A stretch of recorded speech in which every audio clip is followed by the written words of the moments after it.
What's up, guys? Welcome back to the channel. So we're taking a look at MindsEye here on the MSI Claw 8 AI Plus, and I already took a look at this on the Steam Deck. It's pretty unplayable on pretty much all the handhelds, at least in most areas. Some areas run fine, but it is a mess. It's not running great on consoles either. From what I understand, it's struggling to get 30 FPS on like a Series X or PS5, but I haven't tried it there myself. It's a mess on my desktop PC here too, on my 4060 Ti, and all the handhelds it gets pretty messy as well. And if you've been following this game, you probably had a hunch it was going to have issues at launch, both performance and gameplay wise.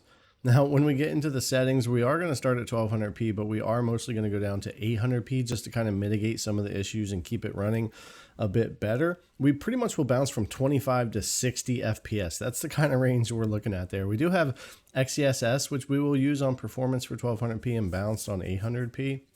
It works great on the Intel chip, and I definitely would recommend that anytime you can use it in game. And we also have frame generation, but I stayed away from it, having all kind of trouble with that on here for whatever reason too, especially with the super low frame rate.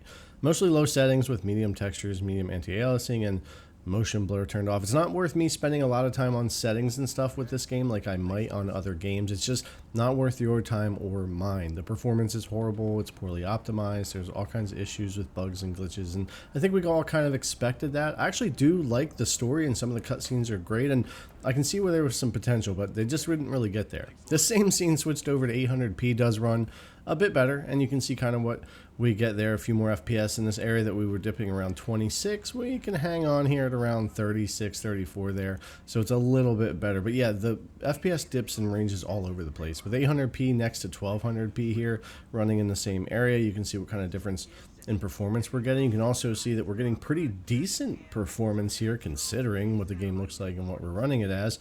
But if you get into more populated areas and when you're around the city or a bunch more like NPC cars, which really there's not a lot going on around in the city, the performance will dip down into the 20s pretty easily, but much worse if you're trying to run an upscale 1200p versus 800p, which is why I pretty much wind up sticking with that if at all you are even trying to run the game.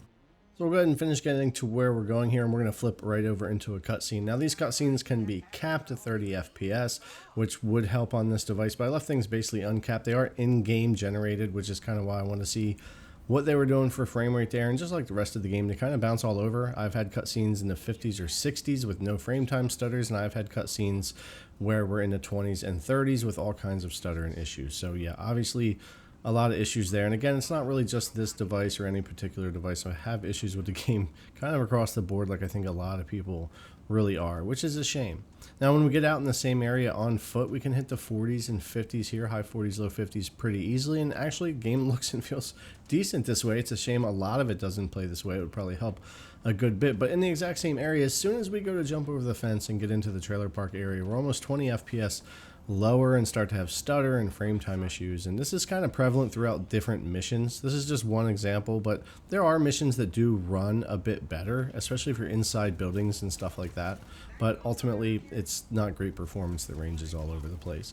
Gunplay and everything is very, very basic. It feels like something that they had built that felt pretty solid. Aiming and gunplay doesn't feel all that bad. Sound effects aren't great, but it was more feels like something to build off of, like it's unfinished. So it doesn't run great, and the gameplay is also a very basic kind of third-person over-the-shoulder shooter, something you might be used to from late Xbox 360 times. As a matter of fact, a lot of times when I'm playing this game, I often think of those like kind of later stage games that were kind of like this on the Xbox 360, maybe rolling into early days of like Xbox One.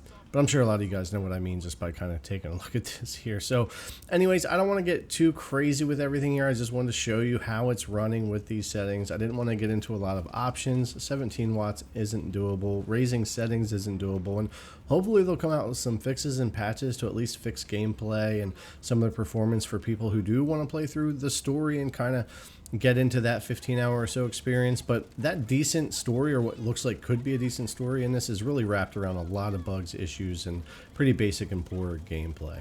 But anyways, guys, that's pretty much it for that. That's the MSI Claw 8 trying to run MindsEye here at launch to see how it would do, and this is kind of what I expected to see.